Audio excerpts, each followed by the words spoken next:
ఓ BJP ఎంపీతో కలిసి CM Revanth కంచెగచ్చిబౌలి భూములను కొల్లగొట్టేందుకు సిద్ధమయ్యారని ఆరోపించారు బీఆర్ఎస్ నేతలు.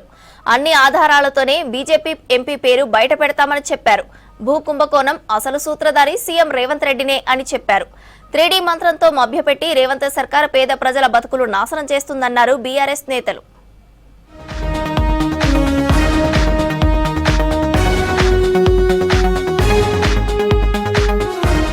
కంచెగచ్చిబౌలి భూముల అమ్మకాలతో ప్రభుత్వం 10,000 కోట్ల కుంభకోణానికి తెరదీసిందన్నారు బీఆర్ఎస్ వర్కింగ్ ప్రెసిడెంట్ కేటీఆర్. భూముల అమ్మకానికి బ్రోకర్ను తీసుకొచ్చిందే ఓ బీజేపీ ఎంపీ అని ఆరోపించారు. ఇప్పటికే బ్రోకర్కు 170 కోట్ల లంచాలు ముట్టాయన్నారు.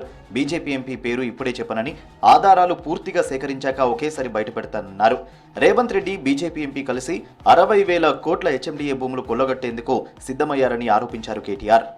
ముఖ్యమంత్రి గారికి ఒక బీజేపీ ఎంపీ పూర్తి స్థాయిలో వెనుక ఉండి సహకరించి ఒక బ్రోకర్ కంపెనీని తీసుకొచ్చారు.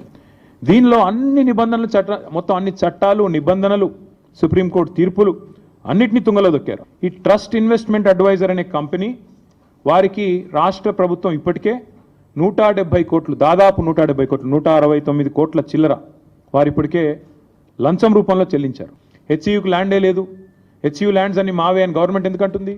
కంచెగచ్చిబౌలి భూకుంభకోణం సూత్రధారి, పాత్రధారి అంతా సీఎం రేవంత్ రెడ్డినే అని ఆరోపించారు కేటీఆర్. కాంగ్రెస్ ప్రభుత్వం వచ్చిన తర్వాత 16 నెలల్లోనే 3D మంత్రంతో రేవంత్ సర్కార్ పేదలు, మధ్యతరగతి బతుకుల్ని నాశనం చేస్తోందన్నారు కేటీఆర్.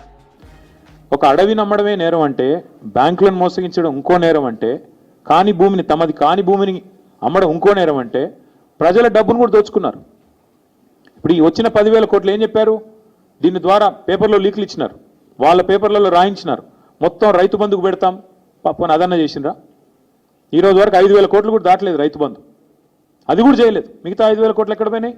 మళ్ళీ మంత్రివర్గంలో ఉండే కాంట్రాక్టర్లు, వాళ్ళ అనుయాయులు, వాళ్ళ కమిషన్లు, మళ్ళా డబ్బులు దండుకోవడం, కమిషన్లు దొబ్బడం తప్ప చేసిందేమీ లేదు. ఎస్సీ, ఎస్టీ విద్యార్థులకు నాణ్యమైన విద్య అందించేందుకు ప్రారంభించిన 150 బెస్ట్ అవైలబుల్ స్కూళ్లకు కాంగ్రెస్ ప్రభుత్వం నిధులు విడుదల చేయకపోవడం శోచనీయమన్నారు మాజీ మంత్రి ఎమ్మెల్యే హరీష్ రావు. గత 2 ఏళ్లుగా పెండింగ్లో ఉన్న నిధులను తక్షణమే విడుదల చేయాలని డిమాండ్ చేస్తూ రాష్ట్ర ప్రభుత్వానికి లేఖ రాశారు హరీష్.